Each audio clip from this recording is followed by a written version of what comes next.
निलंगा खर्णी रोडवर शेतकऱ्यांचं रास्ता रोको आंदोलन. शिरूर अनंतपाळ तालुक्यातील हिसामाबाद मंडळात मागील आठवड्यात अतिवृष्टी होऊन पिकांचं मोठं नुकसान झालंय व प्रशासन पंचनामे करत नाहीत. त्यामुळे मंडळातील पिकांचे सरसकट पंचनामे करावे या मागणीसाठी आज दिनांक 11 सप्टेंबर रोजी निलंगा ते खर्णी रोडवर रास्ता रोको आंदोलन करण्यात आलंय.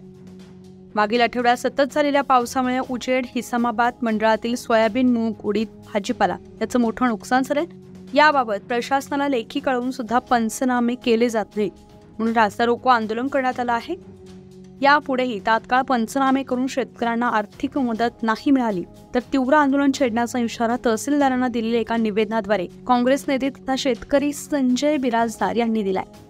आंदोलनात शेकडो शेतकरी सहभागी झाले होते व आंदोलनस्थळी काँग्रेसचे नेते अभयदादा साळुंखे, आबासाहेब पाटील यांनी उपस्थिती दर्शवली होती. न्यूज 15 मराठीसाठी सुधाकर सूर्यवंशी, शिरूर अनंतपाळ, लातूर.